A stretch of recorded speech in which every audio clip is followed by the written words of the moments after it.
Uma característica importante no GAT é o trabalho em conjunto entre as equipes. As principais tropas no mundo, as tropas especiais, possuem um operacional designado para a função de arrombamento tático. O que seria aquele operacional que vai observar o ambiente e conseguir transpor algum obstáculo colocado pelo causador. O Grupo de Ações Táticas Especiais de São Paulo não é diferente. A gente tem essa função, mundialmente conhecida como Breacher, aqui a gente traduziu para arrombador tático, e ele vai naquela ocorrência onde muitas vezes o causador coloca obstáculos na porta, tranca a janela, embarrica a porta com alguns eletrodomésticos, enfim, cria obstáculos para a equipe não conseguir invadir o ambiente. Esse grupo ele é formado por alguns operacionais, eles já são prontos, já têm o curso de ações táticas especiais, passam por um treinamento muito intensivo e específico para a função. Hoje nós somos pelo menos 2 arrombadores táticos por equipe e eles têm essa função de, através de ferramentas mecânicas, ou seja, com força manual, equipamentos balísticos ou ainda explosivos, possibilitar que a equipe adentre o ambiente. Existem diversas preocupações dos operadores especialistas em arrombamento tático. Uma delas é a parte legal, a legislação nacional, de como a gente pode violar um obstáculo, ou seja, muitas vezes causar dano a algum ambiente e não ser responsabilizado por isso.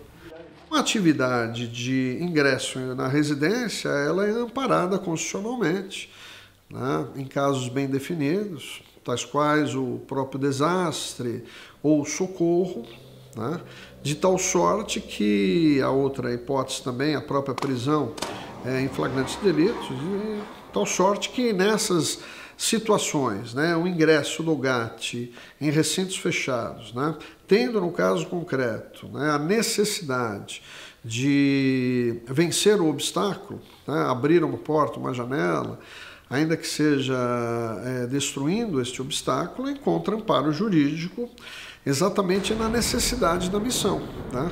Estão cumprindo aí rigorosamente a tarefa que lhes incumbe, a tarefa policial, né? E amparados constitucionalmente, juridicamente, pelo nosso ordenamento jurídico.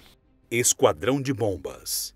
Ele é formado basicamente por 2 tipos de operacionais: o técnico especialista em desativação de artefatos explosivos e o técnico em busca e localização. Os técnicos de busca e localização atuam em varreduras preventivas, à procura de artefatos explosivos em ocasiões que o presidente ou outras autoridades vêm a São Paulo. Na maioria das vezes, esses profissionais atuam com o apoio do Canil. Os operacionais que são técnico em desativação, eles atuam na ocorrência com bomba, explosivo, por exemplo, um caixa eletrônico, quando os bandidos não conseguem explodir o caixa, sobra explosivo, esse técnico vai lá para desativar aquele artefato. Além desses atendimentos, uma outra situação que chama a atenção são as ocorrências de explosivos e simulacros presos ao corpo de vítimas. Nós fomos acionados para atender uma ocorrência na qual uma empresária estava dentro do veículo e com um colar bomba. E pelas fotos que a gente recebeu, aparentava ser grande quantidade de explosivo, né? Por ser um veículo que estava sendo utilizado, cabia muito explosivo. Quando a gente chegou lá, a gente percebeu que dava para neutralizar o colar, né? Então, uma das técnicas que o explosivista utilizou no dia foi estabilizar o colar, porque qualquer tipo de movimento poderia acioná-lo. O procedimento foi realizado com muito cuidado. Retiraram a empresária do veículo, salvando sua vida. E com uma intervenção remota e a ajuda de um robô, os explosivos foram retirados do veículo.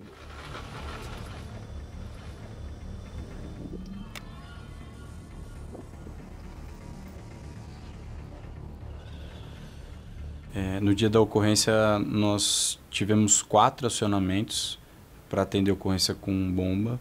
3 deles foram em estações de trem. Na ocasião, a gente achou até que poderia ser algum grupo terrorista fazendo ensaio, né, fazendo um teste com a atuação da polícia. E junto com essas 3 ocorrências, veio o acionamento para uma ocorrência que o vigilante estava com um cinto bomba em Campinas.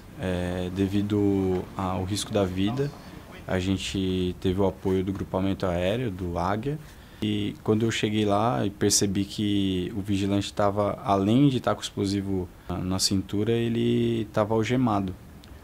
E a gente colocou o traje, eu me aproximei do indivíduo, ele estava bem alterado, estava suando bastante, e eu perguntei para ele quem tinha colocado o artefato. Conversei com ele quase uns 10 minutos, mais ou menos, porque a gente precisa saber por onde começar. Não dá para eu colocar a mão num artefato improvisado que não foi eu que montei. Então, só quem monta o artefato sabe exatamente como desativá-lo. Então, é um risco absurdo, né? Um risco para a pessoa que está lá, para o explosivista. Tem que ter bastante técnica para atuar. E depois que eu entrevistei ele, eu percebi que tinha alguma coisa esquisita, né? E fazendo uma averiguação com uma técnica de uso de espelho, eu percebi que dava para desconectar o explosivo dele sem colocar a vida dele em risco. E eu consegui mais ou menos uns 5 minutos, depois que eu identifiquei essa abertura, tirar o explosivo dele e deixá-lo em segurança. E coloquei ele à disposição dos policiais de área e acabei chegando à conclusão de que aquele artefato era só um simulacro, né? Foi feito um relatório, encaminhado para a delegacia de polícia, e lá na frente descobriram que esse vigilante também estava envolvido. Era uma tentativa de roubo da agência bancária. Para concluir a atuação do Esquadrão de Bombas, um especialista emite um relatório técnico pericial, atestando a eficiência ou não do artefato. Em seguida, a destruição é feita em loco, em virtude da segurança da equipe durante o transporte. Esses laudos técnicos periciais são emitidos quando são requisitados pelo Judiciário, Ministério Público e pela Polícia Civil. A respeito das perícias feitas por alguns integrantes do GAT, isso é perfeitamente compreensível, amparado pela legislação. O Código de Processo Penal Militar prevê a hipótese exatamente de nomeação por parte do juiz, do militar que seja especializado, né? Detenha um determinado conhecimento específico sobre alguma matéria. No caso do GAT, né, a especialidade de perícia nos explosivos. Então, tanto o juiz comum, como o juiz militar, como o próprio delegado de polícia podem lançar mão, aí, evidentemente, de uma participação de integrantes do GAT na perícia. E por que isto? Porque efetivamente aquela pessoa é habilitada para exatamente emitir uma opinião técnica, emitir um parecer, né, e até formular um laudo. Em verdade, o perito ele pode ser concursado, né, ou ele pode ser nomeado. Somente no ano passado nós realizamos cerca de 270 laudos periciais.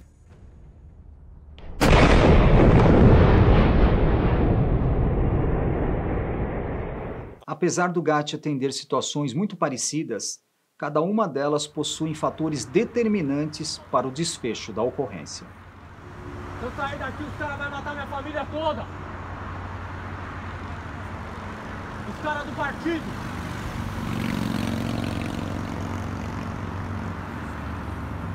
Eu guardei o dinheiro, os caras sumiram com o dinheiro. Se eu não devolver o dinheiro, os caras vão matar minha família toda. Tecnicamente, a gente consegue fazer uma leitura de todo o cenário, e a gente sempre faz isso nos estudos de caso, para entender como que aconteceu aquele desfecho. Então a gente pode, exatamente nessa ocorrência, especificamente nela, a gente entende que todo o cenário, que o causador da crise, tudo que ele levou para essa ocorrência, nos dizia que ele realmente estava com a intenção de tirar a própria vida.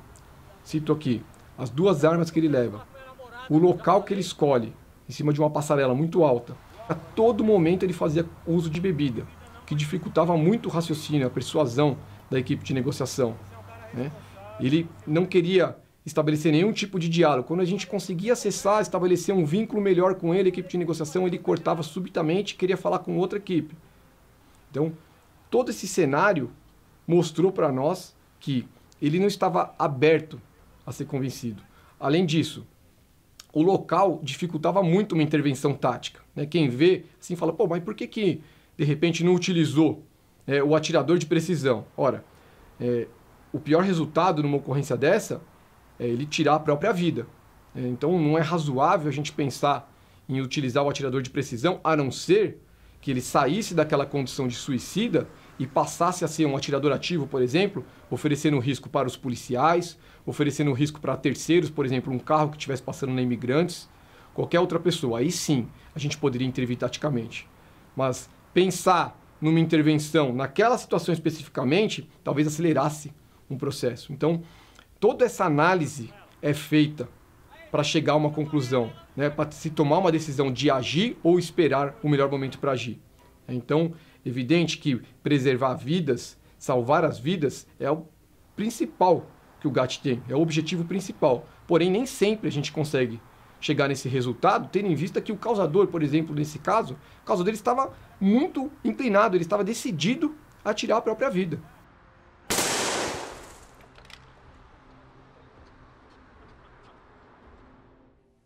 Uma das funções mais admiradas no universo militar é o sniper, o atirador de elite. No GAT, são chamados de atiradores de precisão. Além do GAT ser o órgão gestor do conhecimento na ferramenta Sniper, ele é o órgão responsável na formação e habilitação de atiradores de precisão na Polícia Militar. Uma função para poucos. Por isso, quando a gente vai selecionar um policial para ser atirador, além de alguns critérios como pertencer à unidade, ser voluntário, ter algumas aptidões físicas, técnicas e psicológicas e habilidades com armamentos, a gente procura um policial que apresente elevados níveis de concentração e sobriedade frente a situações críticas. Durante a sua formação, o futuro atirador terá aulas práticas e teóricas.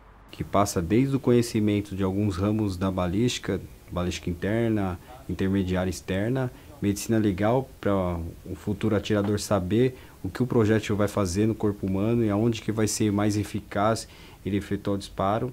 Ele vai ter conhecimentos do direito penal aplicado, para ele saber as consequências da sua ação. E depois a gente vai entrar mais específico nas matérias teóricas sobre tiro de precisão. Formado, o policial passa a exercer a função de atirador ou spotter. O spotter, ou observador, como é mais conhecido dentro da unidade, ele é um atirador de precisão. Nós chamamos ele de um atirador de precisão secundário, no qual ele é um atirador, conhece todas as técnicas de tiro, tem o seu armamento ali, simplesmente ele está exercendo a função de auxiliar do atirador principal.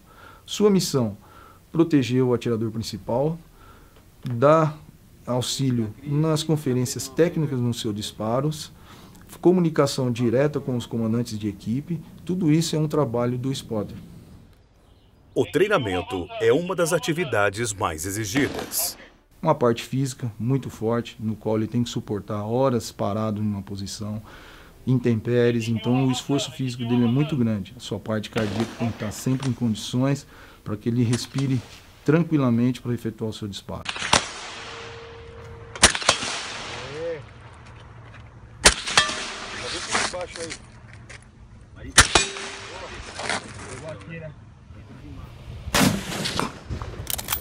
No comando não vem, gravou batida. QCL, aumentadores, vamos avançar.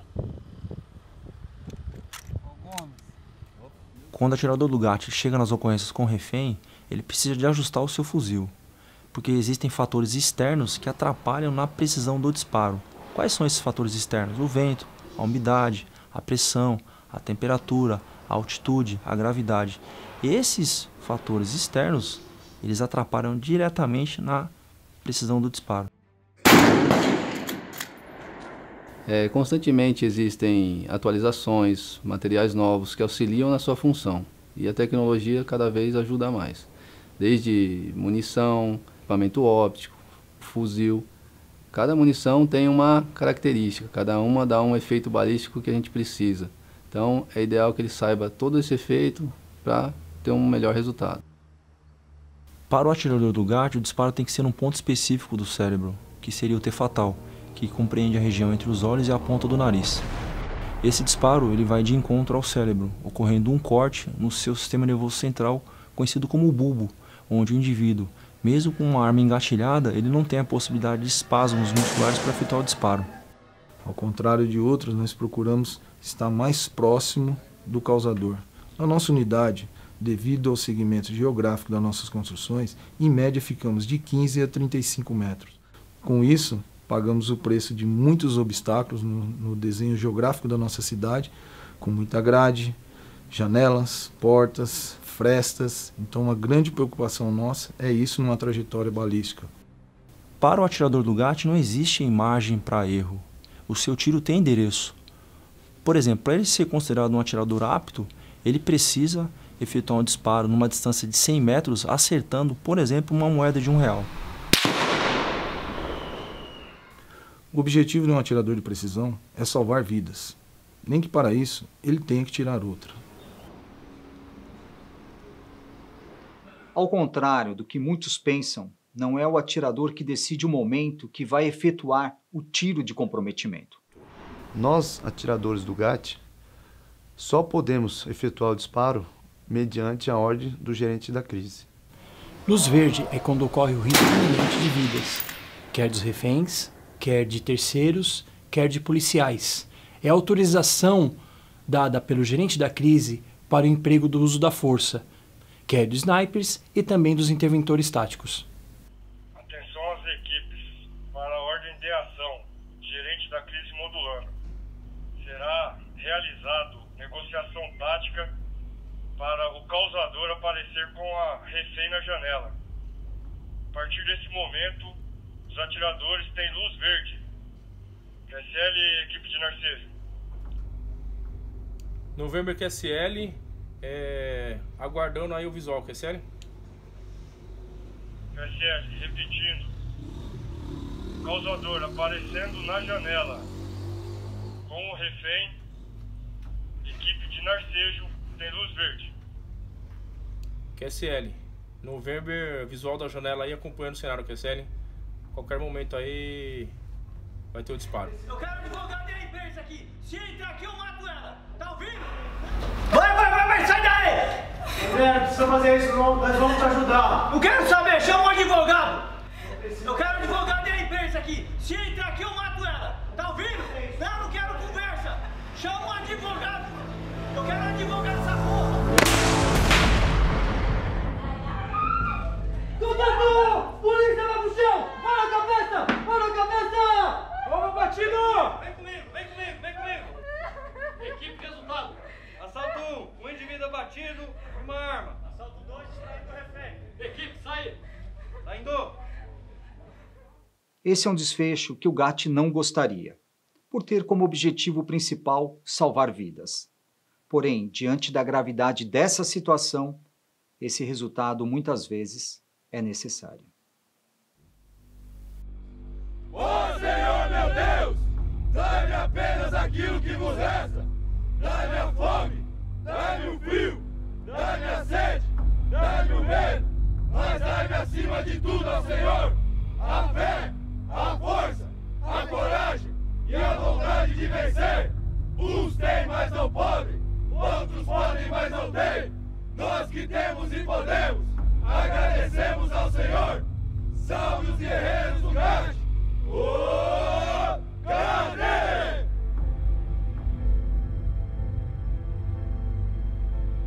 Dedicamos essa obra audiovisual aos policiais Cabo Basílio, Soldado Júlio César e ao Subtenente Longini, que dias após o início das gravações foram vítimas de um grave atropelamento na Via Dutra durante uma romaria, a caminho do Santuário de Aparecida. Aos policiais em recuperação, desejamos que em breve voltem a compor o Grupo de Ações Táticas Especiais e ao grande herói da Polícia Militar, o Subtenente Longini, que veio a óbito, nossa eterna gratidão e que descanse em paz.